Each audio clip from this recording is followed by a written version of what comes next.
speaker is coming from Riverhead, and I'm sure, as all you know, that there's probably a ridiculous amount of traffic, so she will be a little bit late.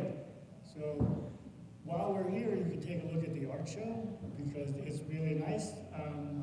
And otherwise, just enjoy the cool, and then we can turn the lights out, and everybody can take a little nap for a while.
spoken to our speaker.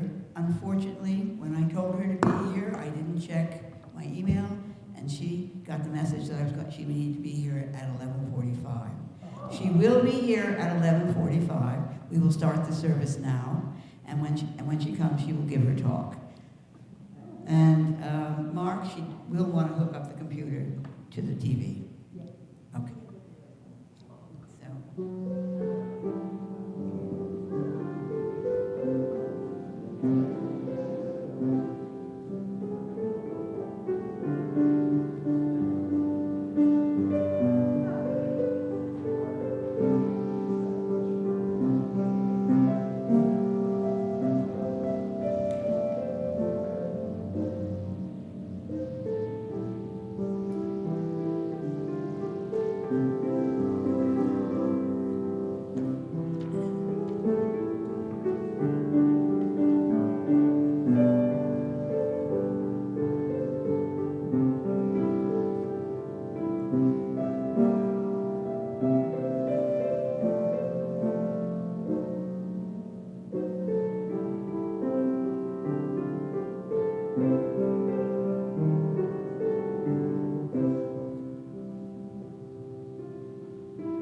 Welcome to the Unitarian Universalists of Southold, formerly the First Universalist Church of Southold. Can you hear me?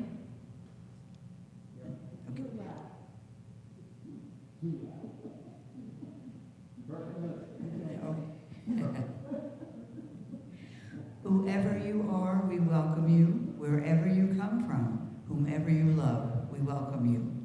Today we are gathering on the traditional lands of the Ammonhansa Nation. My name is Susan Johnson. I'm co-chair of the Worship Committee and a member of other committees. We are so glad to see you, whether you are visiting for the first time or come often. If you are not on our mailing or email lists, please sign our guest book on the welcome desk as you enter from the parking lot. You will then receive the Free Spirit newsletter each month and hear about upcoming events. Copies of the newsletter are on the action table to the left as you enter behind me. Please like us on our YouTube channel. Unitarian Universalists of Southold-UU. We stream our services there, and you can find past services archived. The action table has other information that you may find interesting. Also for your use, masks and hand sanitizer are available but not required. We offer many ways to serve this community, from providing hospitality, flowers, and ushering on Sunday mornings, to joining our social action and other committees.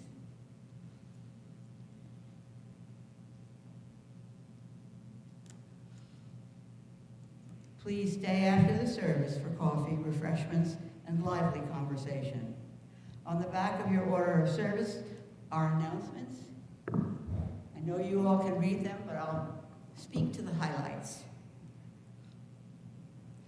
The art show, which has been going on now for 10 days, will end today. If you're interested in looking and seeing if there's something you might like to purchase, they're in the less expensive one and very beautiful ones are in the bins, which will be brought out after the service. And is it true that this is Nancy Bayless's last yoga meditation class for the summer? Okay. That's a wonderful opportunity. I encourage anybody who's free at that time to join. And the highlight of the week will be the North Fork Action Center presenting Elizabeth Holtzman, who is a very famous former legislator for the state and the federal government. And she will be here on Tuesday. Right? 5? Okay. Oh, no, I'm sorry. Is it Tuesday the 8th? Yes. Yes, okay. At 7 p.m. All are welcome. And you may have to sit on our piano because we may not have enough room, but we hope we will. sadly, we will not be having our Social Action Committee meeting this week. Patty needs to be with Brian, who is not doing well. And on the 19th, on the 13th, we have Rabbi Gadi Capella talking about freedom. And then on the 19th, we will be remembering dear Jean Swank, A. Young's late husband. Okay. Any other announcements?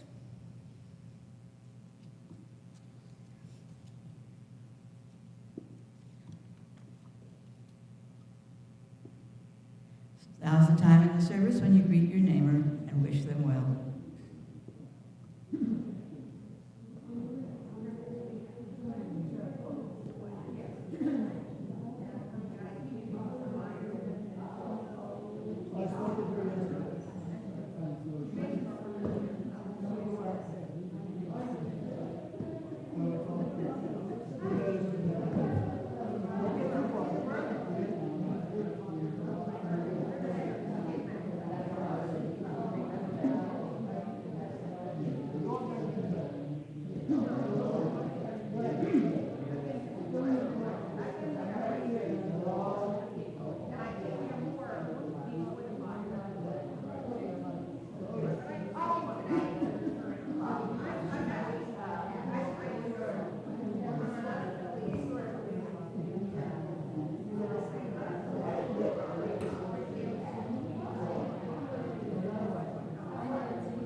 Welcome all who seek renewal in a weary world.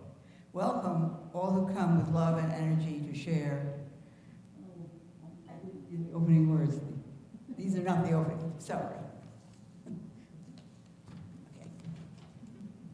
In these wild, historic, and uncertain times, we gather to remember who we are, who we belong to, and what we are called to do. As we light this chalice, we kindle the spirit of the great turning, the movement for justice alive in this nation today. May we feel it in our bones and in the stillness of this hour. May we sense it calling our name.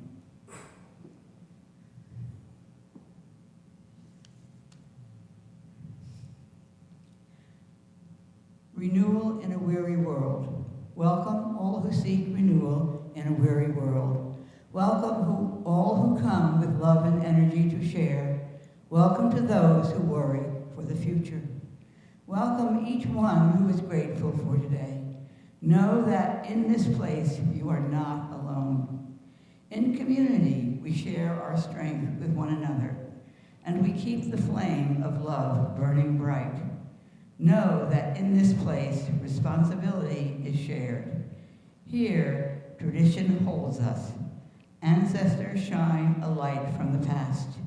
Here, the young lift their bright faces and beckon us onward. Take my hand, and we can go together.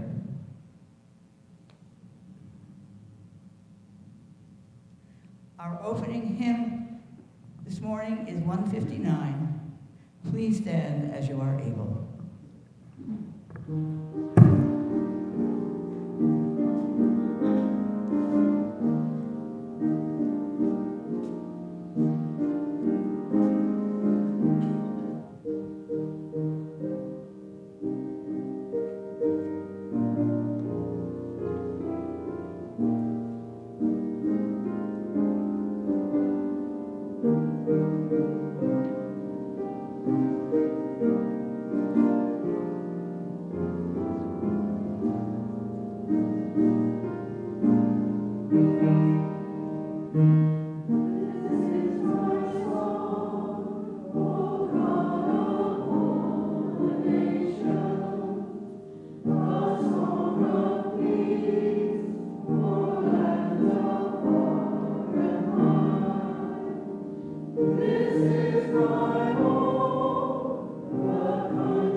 Love is the spirit of this congregation, and service its law.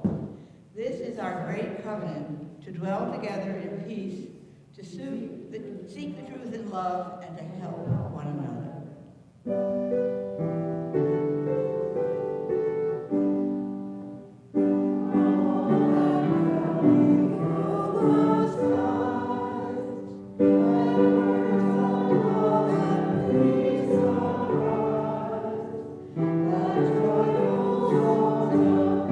Peace.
drop stones, sharing our joys and concerns.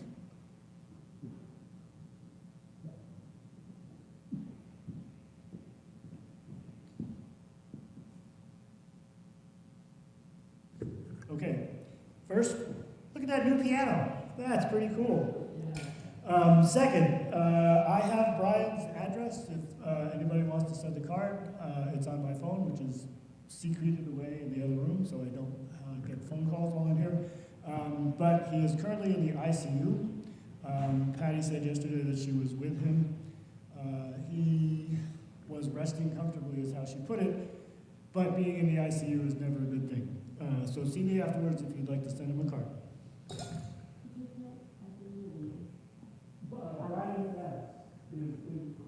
Now, have you spoken to her since he was transferred? Yeah. Okay. I mean, I spoke to her yesterday afternoon. Right. So he was transferred to the ICU in Bayshore. He has been at Peconic Bay Medical Center. This is a special one for people with pneumothorax issues, which is what he's having right now. I will be talking to her this afternoon. I know that we all have her in our thoughts and prayers, as well, and of course Brian. This has been a long, very difficult struggle for him. And we miss him. But he hasn't really been able to be with us for several months. And the other sorrow that I have is what happened to poor Celestina over the weekend. Last week, she announced that she was leaving CAST and would not be returning. Her father came out over the weekend to assist her, all the way from Houston, Texas, to assist her in her move, and they were on a walk and he collapsed. So she reached out to several of us who had her contact information, and I was the only one that was closest to where we thought he was going to go, which was at ELIH. On the way, the EMTs decided that he was in critical condition and he needed to go to Peconic Bay Medical Center. So I took her there. He had to spend the night. She was told she could be with him overnight, and she needed to go back to Southold to get a special machine he used. So I drove her back, and we went back, and I did see the most unbelievable display of fireworks as I drove back and forth between here on July 4th. After I left her the second time, she was told she couldn't stay, but fortunately a coworker picked her up. He became stable during the night. He insisted that he needed to be out of the hospital, that he was not staying, and he was going to fly back to Houston that day. And they all persuaded him to wait another day. So supposedly this evening he will be flying back home. Celestina will be back in Southold until the 12th of July, which is her last day of work at CAST. Anybody else?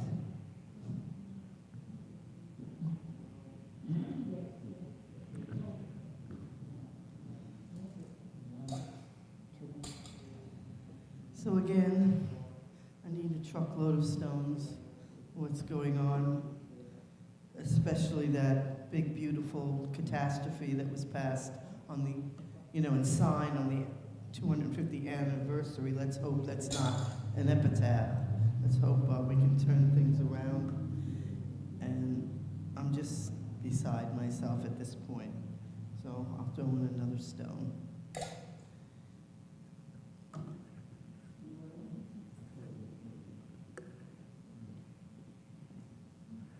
Just since it came up in conversation, this is a stone for those in Texas who are reeling from the flash flooding.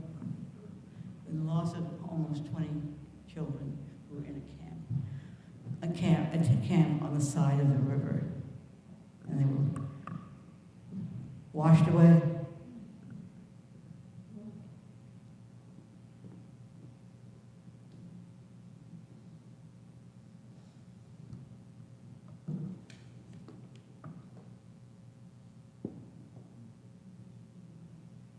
Let us remember there are always joy and sorrow that go unnoticed for many reasons.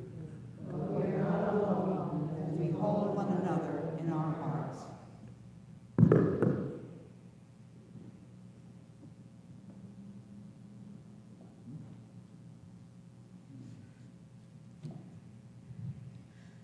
the love we pray, to the highest spirit of all our aspirations, to that which grounds us and uplifts us, to that which transcends us, and to the sense of community which we create.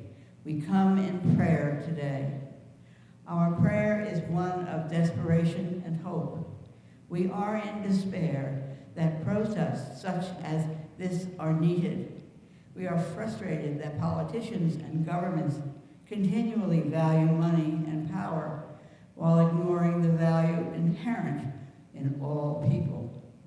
We are angry that our leaders put themselves first with no regard for whom they go past or through. In the midst of the anger and frustration is hope. Hope that we are here. Hope that a loving world is indeed possible. Hope in the faith that love can and will triumph over hate. I know that every person is worthy of love. With the faith that every person is worthy of love, we will continue to work and strive for a more just world, where the disenfranchised have representation, where the broken are held in care, and where the siblings of all backgrounds are welcome.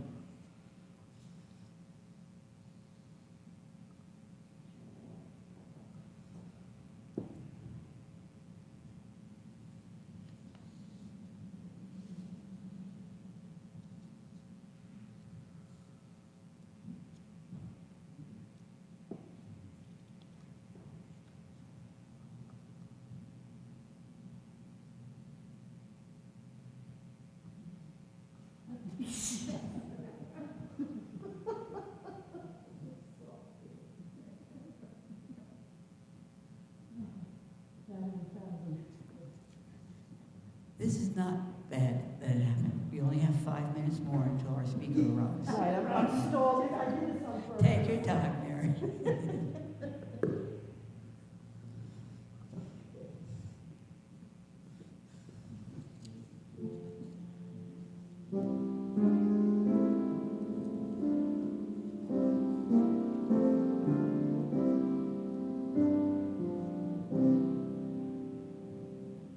We shall overcome.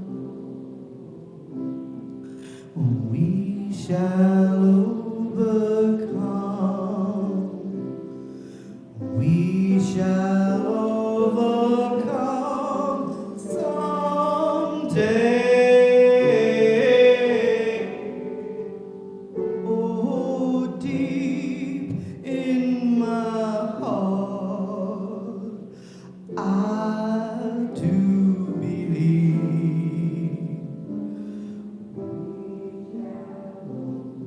overcome someday.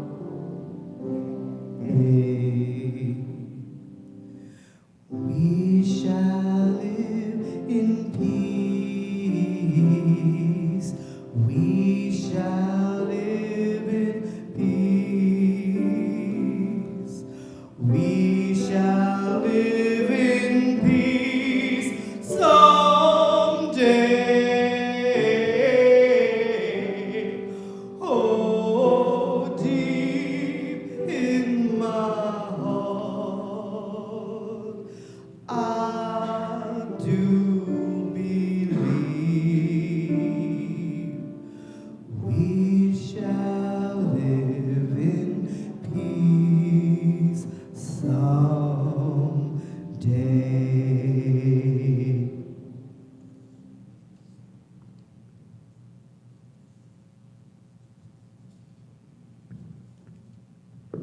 Worship is our shared Unitarian Universalist practice of exploring, connecting to, and creating the ways that our individual lives fit into a larger whole. Not all UU share the same beliefs or opinions. Our religious tradition doesn't expect or require consensus, but our shared worship forms a vessel for us to find the meaning together by devoting ourselves to a regular time of encountering and engaging that which is greater, wiser, and more compassionate than our individual selves. We create opportunities for transformation and meaning making.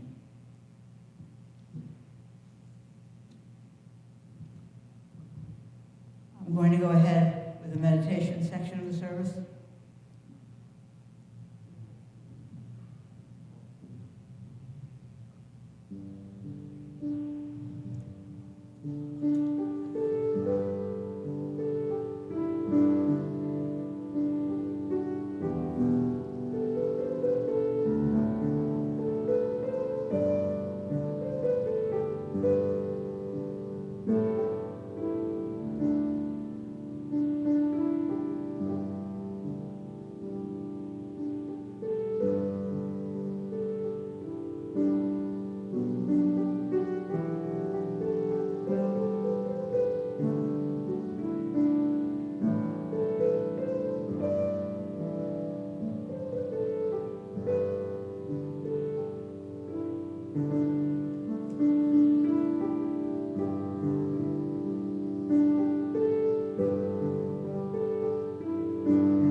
We seek our place in the world and the answers to our heart's deep questions.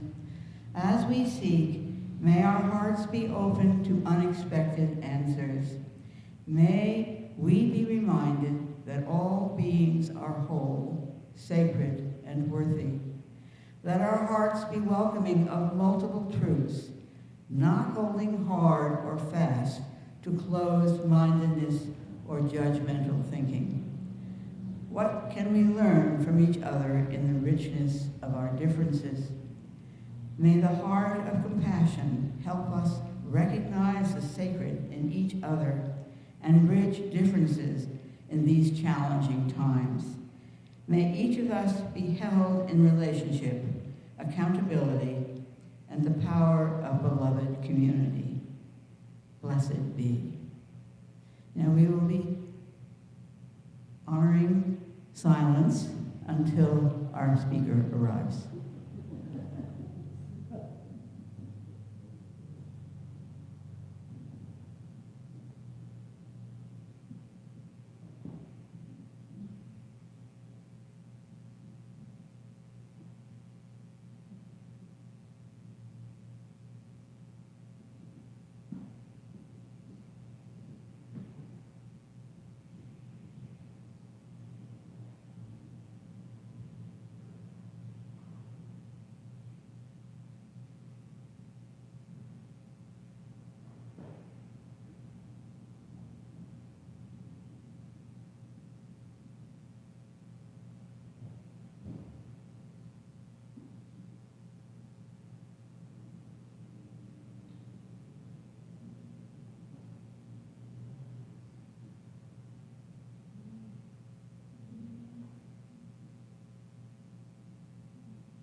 Susan and I just discussed, and we're going to have an art tour and discuss what we find spiritual about some of the art. If anything calls to you, this is participatory.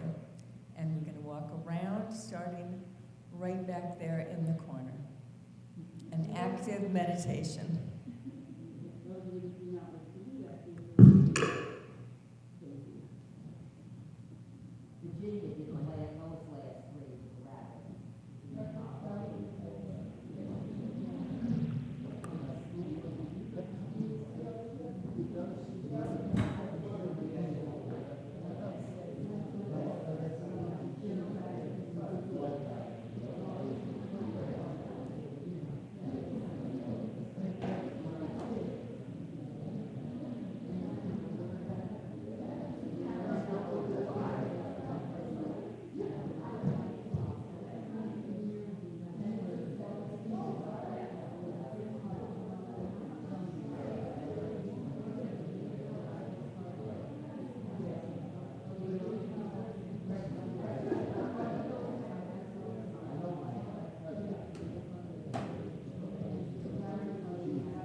so foreign, so I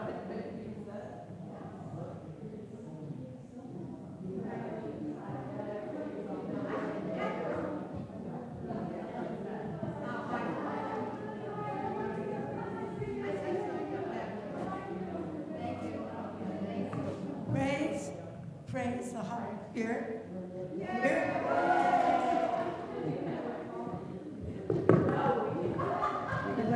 Here he is.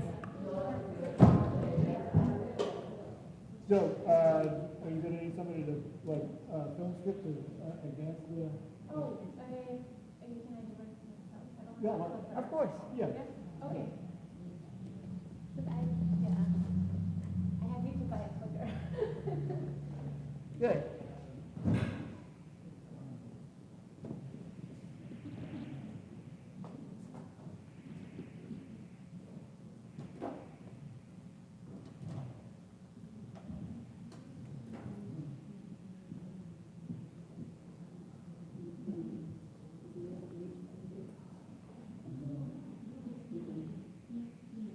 Oh, okay. So it's going to show there? Okay. And you can use the music. Oh, you have an app. Oh, okay, okay. So we can move the podium over if you'd like. Okay. That will be good. That works. Thank you. Yeah, this is, who's that? That's mine. Okay. Sorry. Yeah.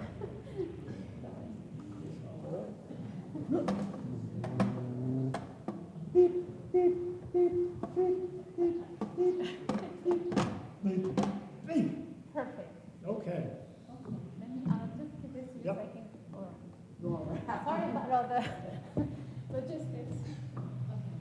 You'll have to turn the TV on, of course. Okay. Perfect. So,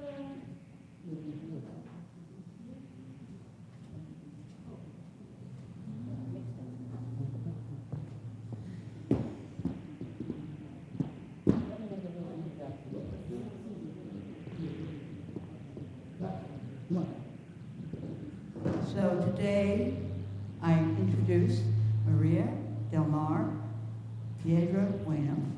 She is the publisher and editor of Tu Prensa, the only local Hispanic newspaper and media. And her talk today will be very important. So listen closely. Thank you all so very, very, very much. And I apologize. There was a little mishap with the time, but I am very appreciative of being here today with you all. I'm just going to check that it's working. Is it going to work? Okay.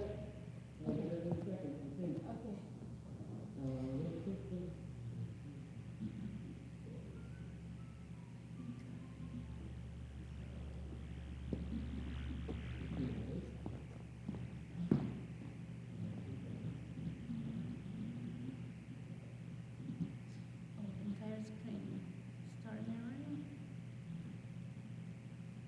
Oh, there it was. Yes? There you go. Perfect.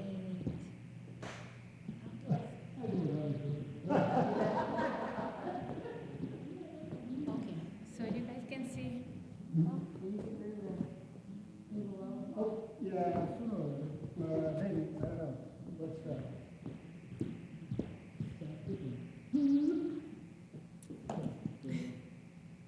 Nope.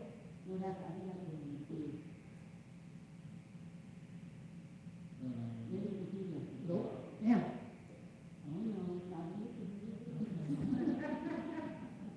Okay, so how do you do that? And how does that? No, I think that's what we're using. Yes, that's Yeah.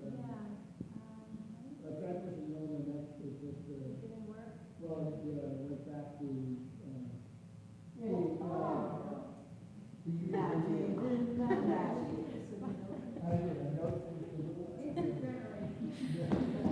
So, good, I think almost afternoon, everyone. Thank you so, so much for welcoming me into your sanctuary today.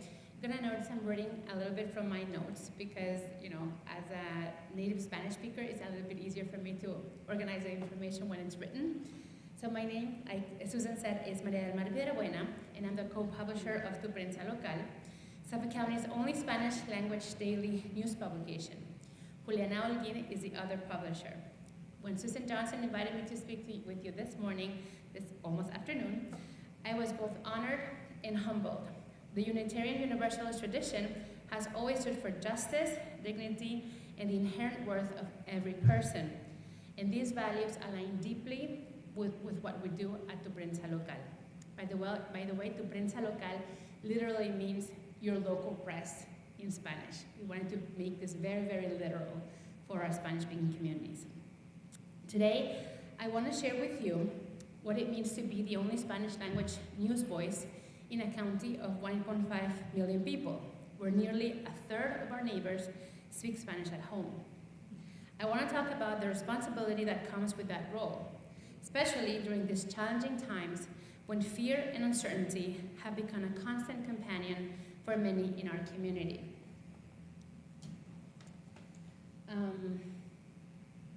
Although we primarily cover the East End, we know from our data that Latinos across the region look to us for information. Suffolk County is home to approximately 300,000 Latinos. They are teachers, cooks, construction workers, farm workers, nurses, restaurant owners, landscapers, housekeepers, and small business entrepreneurs. They are parents dropping their children off at the same schools where your children and grandchildren learn. They are our neighbors, co-workers, and essential members of this community. Yet, when these residents turn on the local television or pick a local newspaper, they often don't see their stories reflected. They don't see their achievements celebrated or their struggles acknowledged.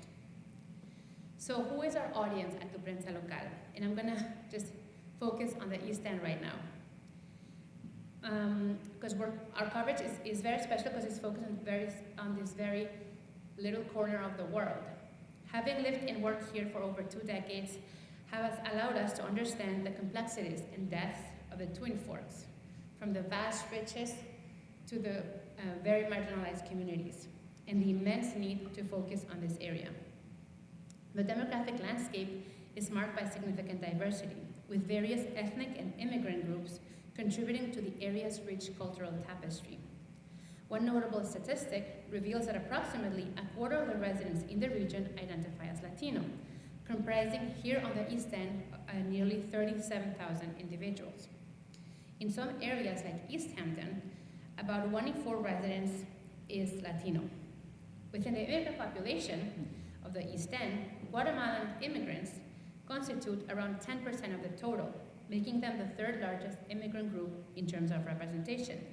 And for a fun fact, the Guatemalan community is so important in this region that the Guatemalan consulate opened its doors in Riverhead in 2021. I think in the whole of the United States, is one of the biggest Guatemalan populations. So, okay, let me see. Yeah. I'll give you a little bit more, further statistics about who Latinos are in this region because I think they need to be understood. I'm sorry, am I going too fast? You know what? I've been running. And you know what it is too? In Spanish, I speak very fast. So I think that is translating also into English. Yeah. Thank you. Okay, so I was saying I want to also take a further look at our Latino population here on the East End. About 39% of all children living in the East End reside in families where at least one relative is an immigrant. This underlines the interconnectedness of the immigrant experience in this region. In concrete numbers, about 10,000 children here on the East End have at least one parent who is an immigrant, signifying the multi-generational nature of the immigrant presence here in the East End. Education also plays a vital role in shaping the future of the East End. Notably, 45% of students attending schools here are of Latino descent. And if you look at individual school districts, that number goes even higher. Let's look at Riverhead, where it's 65, 70%. Let's look at Greenport and other communities. 40%. East Hampton is about 60%. So the diverse linguistic and cultural backgrounds these students bring enrich the educational experience in the East End. It doesn't diminish it. Household composition in the East End also reflects the immigrant presence. Around 35,000 people living in households where at least one spouse is an immigrant. The immigrant status of the East End's immigrant population is also equally diverse. People are equating Latinos with undocumented, and we don't understand that there's a very mixed, diverse status. Roughly half of East End immigrants have achieved naturalized citizenship here, signifying the community's commitment to becoming legal members of the community is that sometimes there aren't paths available. The other half comprises a mix of individuals with various immigration statuses, including green card holders, temporary visa holders, asylum seekers, undocumented immigrants, etc. So, this is where Tu Prensa Local comes in. We launched in March of 2020. What a time. With a simple but powerful mission. We didn't know that the pandemic was coming. We launched like 15 days before the pandemic hit officially. But I think that, it was God ordained, because we just came at a time when it was most needed. Our mission is to produce high quality, daily local news content in Spanish for our readers on Long Island from a culturally relevant perspective. It's not about translating a story. It's about understanding, for example, that when we say we have to pay our taxes, we have to understand that for immigrants, we have to explain what is a town, what taxes and why, what is a process. Some things that we take for granted, we need context for that, for our Latino neighbors. We believe that informing and engaging the local Latino immigrant community in their own language is crucial to foster civic participation and involvement in our region. But we didn't start with funding or savings. We started with something more powerful, the unshaken belief that a truly local news site in Spanish dedicated to the Latino community was profoundly needed. The East End is blessed with a multitude of media, English-based media. It is unlike anywhere else on Long Island. There is a vast desert landscape if you go out west. But here, we have the East End Beacon, we have River News Review, we have the Suffolk Times, we have on the East End all the 27 East and all the groups. It is a lot. But the Latino community wasn't being covered, and the Latino Spanish-speaking community wasn't receiving any type of information. Even when they spoke Spanish, they don't trust that publication because they don't feel safe in that space. So we operate both a digital media organization and also we have a nonprofit side at Tu Prensa Local, which allows us to serve the community in ways that go beyond traditional journalism. We understood from the get-go that our mission went beyond just reporting. Our mission is educating as well. This dual structure enables us to not only report the news, but also to actively engage in community building and education. We believe in community-led journalism, where the voices of Long Island's Latinx communities are truly heard and their needs addressed. Oftentimes, the stories of monolingual Spanish speakers are left out of our civic discourse. Despite the rich media landscape that I explained, Latinos have been routinely left out and kept in the shadows. We are changing that. And I wanted to show you this slide because it talks about our reach. So right now, our engagement is higher than any other English-based publication. Even though we're 5 years old, our engagement goes way above than any other local English-based media. And that's important because they tell you that there's a very, very deep need for that kind of information. So right now we have about 200,000 monthly page views from about 100,000 dedicated readers on our news site. On our Facebook page, we have about 28,000 followers. We reach around 3 million people a month. We actually get our audience, of course, the East End is our #1, but we get people from Brentwood and Queens and Patchogue and even Guatemala. We have stories, for example, of things happening here to local immigrants. Somebody, drowned recently, or somebody, is going through something, and their family is reaching out to us from their home countries because that's how they're finding out about their loved ones. So, that's the power of Tu Prensa Local right now.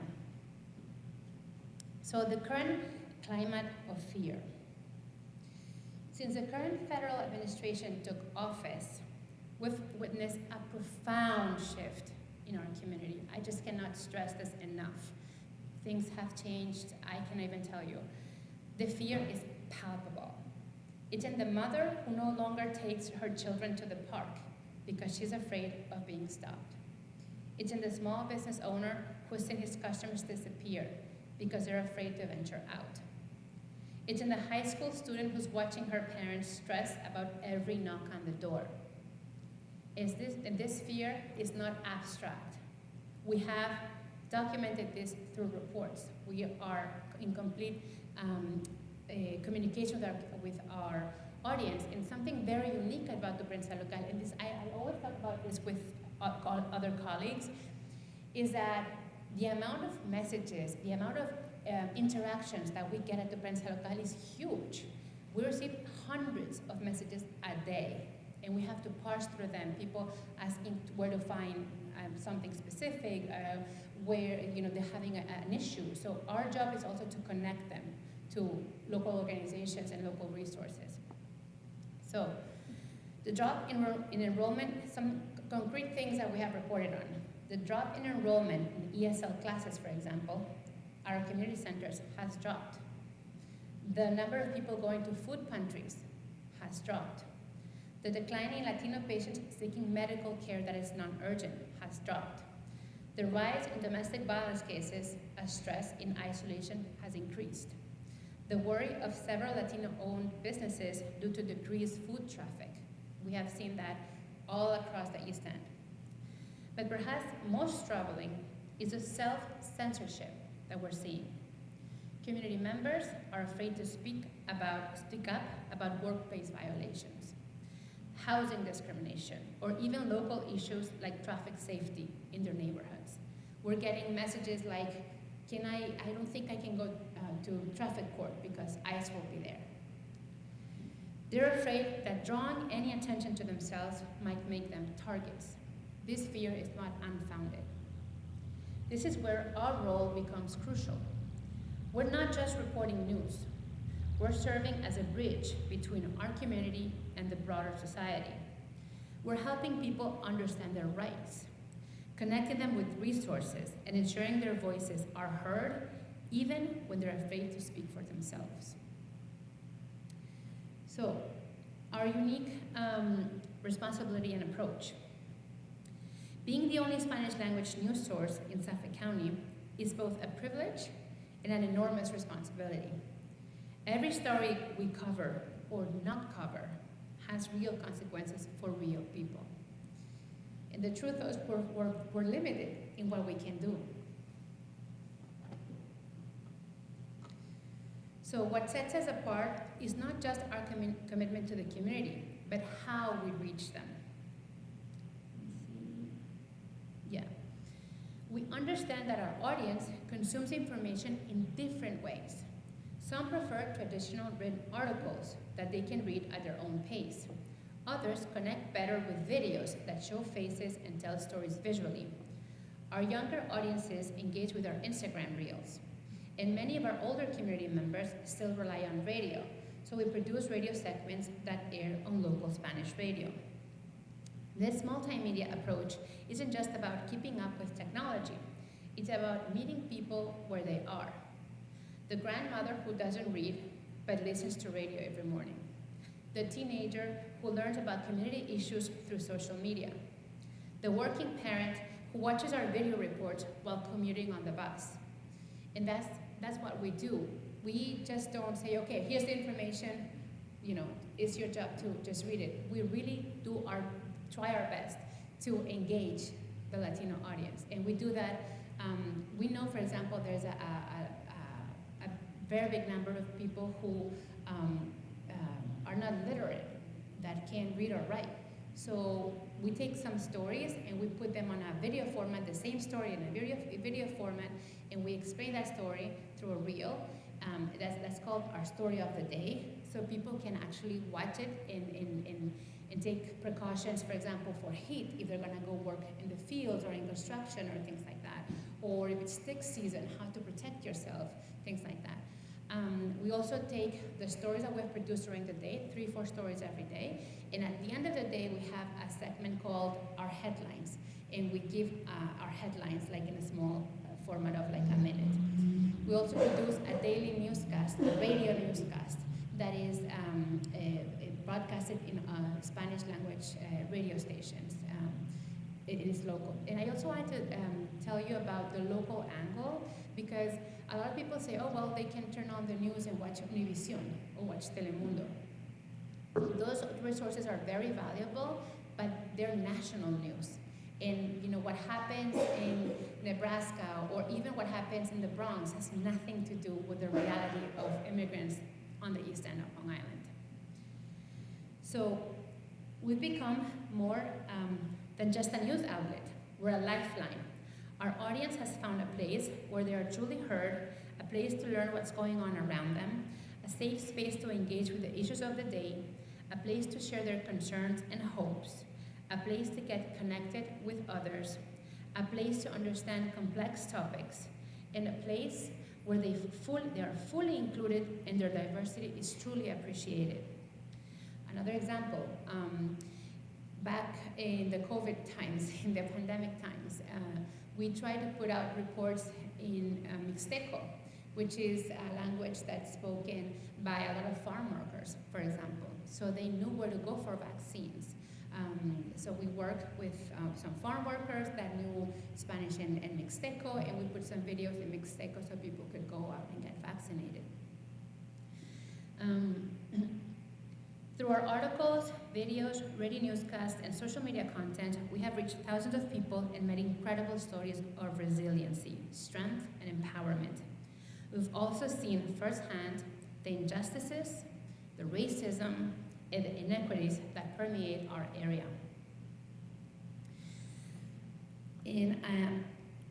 But we're also where people find hope.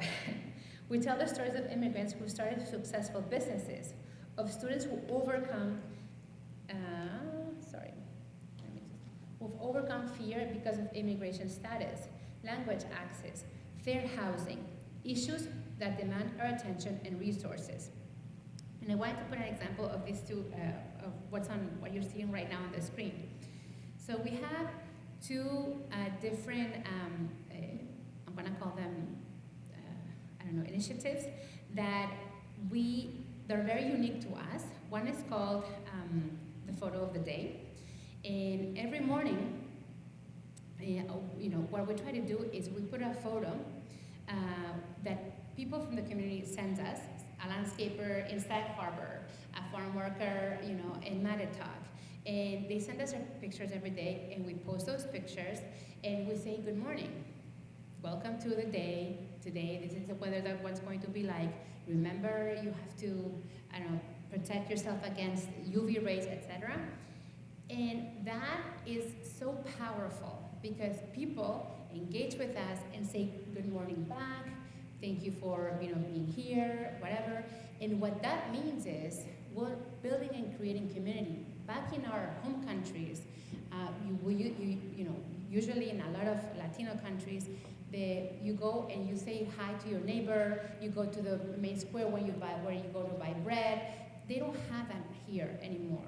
A lot of Latinos are inundated by loneliness.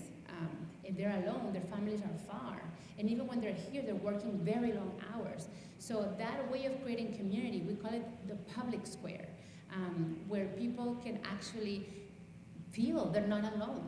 basically. It's something very simple, but it is actually something that we've seen that works. Another thing that we do is we have something called a social service, but I don't know if it translates well. In Spanish, it's a servicio social. It's it's a segment on our social media pages where when people lose a pet or they found a wallet or something like that, they actually tell us and we publish it. And why do we do this? Because a lot of immigrants are afraid to just, call the local shelter, and maybe they don't have someone who speaks Spanish. Or maybe they're afraid of going into the police station and report a wallet that's been lost.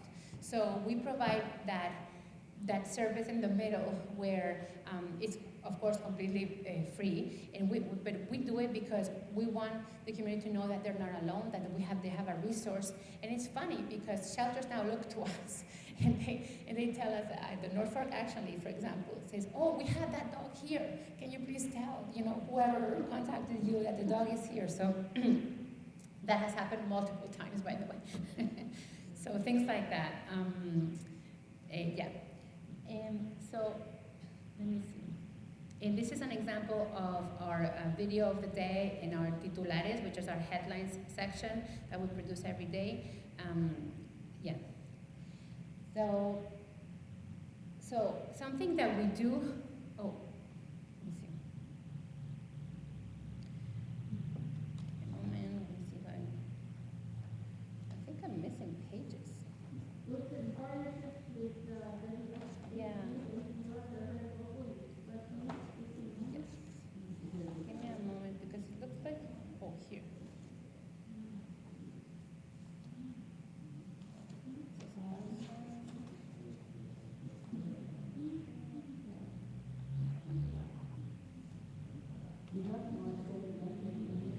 Give me a moment. Did you want me to tell you what's on the screen? No, I can see it. Yes. So what sets us apart is not just our commitment to the community, but how we reach them. We understand that our audience consumes information in different ways.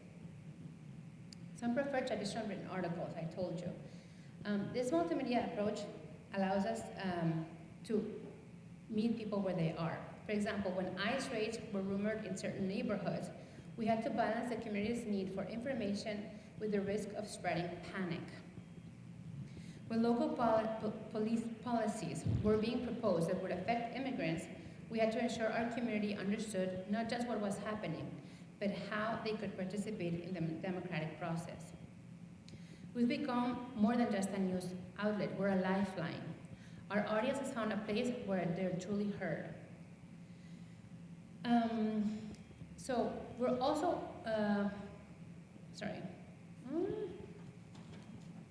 okay. So our work hasn't gone unnoticed. In just 5 years, we've won 20 awards from the local chapter of the Society of Professional Journalists, sweeping both the narrative, radio, and also video categories in Spanish. More importantly, we've established meaningful collaborative projects with local English-based media outlets, such as the local NPR affiliate, 27 East, and riverlocal.com. Collaborative journalism often involves partnerships with local organizations, experts, and community members, which can help build trust between media outlets and their audiences. When community sees journalists as partners in addressing these concerns, it can enhance the credibility of the news source. However, collaborations between media outlets are very rare and are almost always hinged on a broader investigative piece. I don't know if you have seen, but local English-based media only collaborates when it's like a broader piece, like, I think the last one was on drug use on the East End, things like that. So this is an area where we have definitely come to shake things up. So far, we have actively collaborated with River Local on a regular basis, with NPR, WSHU, with 27 East, with WBON, and others. That many partnerships in such a short amount of time, and with the level of frequency that we do it, is unprecedented. We collaborate on all kinds of stories in all kinds of ways, from translating a story that we reported on and that we believe it's important for a specific partner's audience, to to have access to providing the unique perspective of affected Latino community members for a specific story. Through the collaborative and solutions journalism approach, we're also offering a more balanced perspective by highlighting not only the issues, but also the efforts that are being made to address those issues. This can provide a more accurate and constructive view of the community situation. A more solutions-oriented approach of journalism can improve the overall well-being of a community. When people feel informed, engaged, and hopeful about the future, it can also contribute to a sense of collective empowerment and resilience. So the two stories shown on these slides refer to collaborations with two regional media outlets. On the left, we have a recent story where the Prensa Local partnered with WSHU to talk about how climate change was affecting local farm workers here in the North Fork. Although it is very important to hear from climatologists and other experts about climate change and the impact it is having on our region, we don't often hear from those affected in those vulnerable communities. In this case, there are a lot of stories on how climate change is affecting crops and farming seasons and how farmers are feeling and so forth. But almost no stories on the thousands of people who toil daily, rain or shine, on the fields on the East End. So how is climate change affecting them? We set out to find out through a series of community forums and interviews, which resulted in a story that exposed the lack of preparedness and direction that these workers have in the face of climate events and what to do about it. On the right, we have a story where we partnered with Southampton Press, 27 East, and we first came across this story through a news alert, a fire in an apartment building in Hampton Bays. This fire displaced 5 families. 27 East reporters set out to interview residents. It turns out the majority were Latino immigrants and didn't trust the English-speaking white reporter. When the Prensa Local reporters went to the site, at first they encountered reluctance, but were soon welcomed in the home of one resident whose apartment was still intact. They followed the Prensa Local on social media, they said, and wanted to tell us what really happened that day. The man proceeded to describe hellish living conditions and an abusive landlord. They were afraid, they said, and unable to find affordable housing, even though they all work full-time jobs. 27 East and Tu Prensa Local interviewed town officials, the building owner, fire marshals, and the residents of the apartments. The resulting stories uncovered dire health and housing violations that have been happening at that location for many, many years. And that owner was given fines and all kinds of things, and the people were relocated with the help of a nonprofit.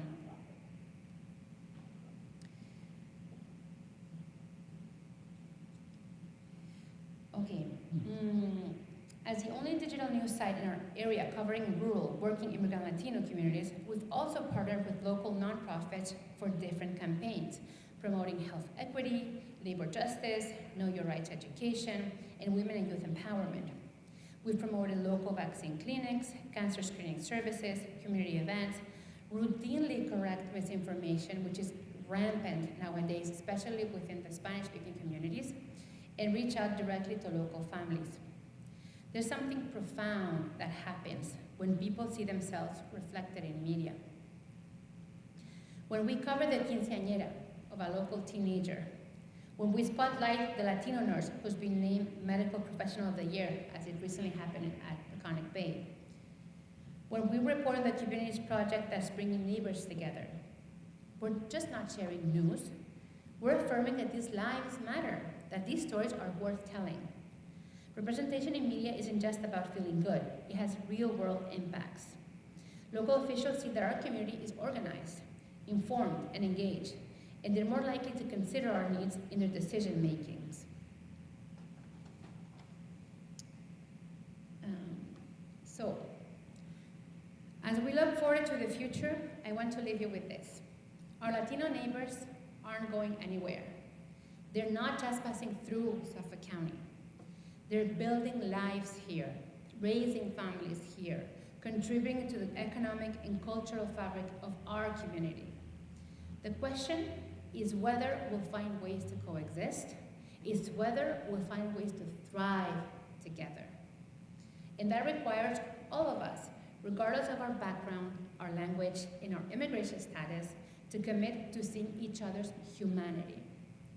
At Tu Prensa Local, we're committed to continuing to tell these stories, to serving as a bridge between communities, and to ensuring that everyone in our region has access to the information they need to participate fully in our democracy. But I need to be honest with you. We are stretched thin. We know our potential is limitless. With little funds, we have been able to do so much during the last 5 years. But in order to serve better our community, to maintain our mission of having a space on Long Island for the voices of rural immigrant Latinos, we need to grow financially.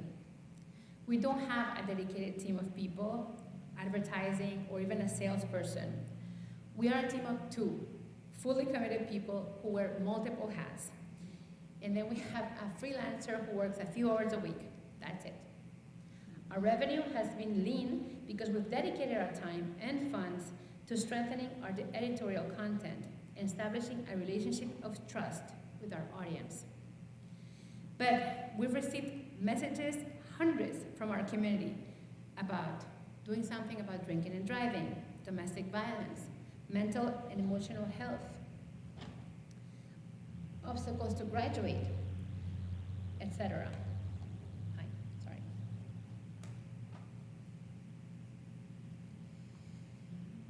So these are all issues that demand our attention and resources. We need funding to update and revamp our news site, to hire more people who truly understand our community, to hire a sales or advertising person, to invest in innovative tools of engagement. For example, we just started a newsletter through WhatsApp. And it's a new way to reach our community because our community uses WhatsApp to communicate, which is a texting messaging service. However, it's a lot of time to put that newsletter together every week. We want to engage in more targeted, tool-based campaigns regarding the topics that affect the community. We want to invest in person, closed-door, structured community forums where experts on specific issues can directly interact with local Latinos.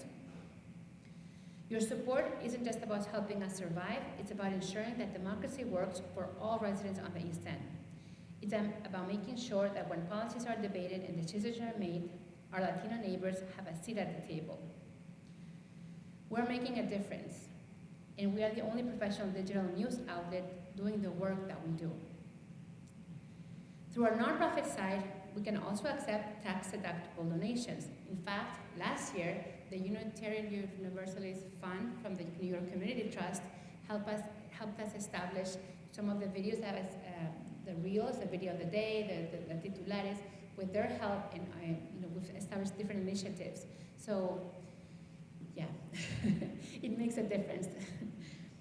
So, thank you very much for your time and your attention and your commitment to justice.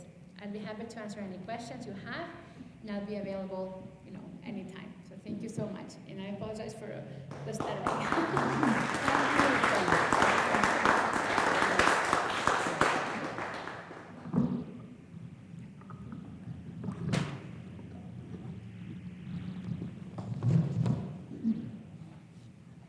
This work is so important, and we really need to pay close attention to ways that we can be supportive and enable it to continue doing the work it's doing.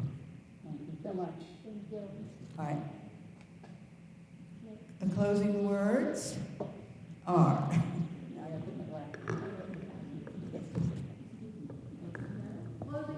yes, closing hymn first. Remember, closing hymn 121, we'll build a land. Please stand as you are able. 2 verses. 2 verses, correct.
and conscience have come together to resist injustice and build a better world.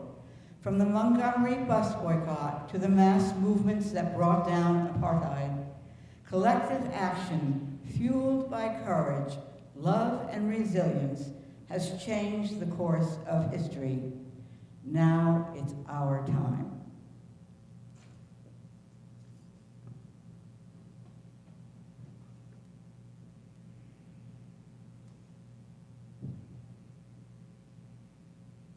We extinguish this flame, but not the light of truth, the warmth of community, or the fire of commitment. These we carry in our hearts until we are together again.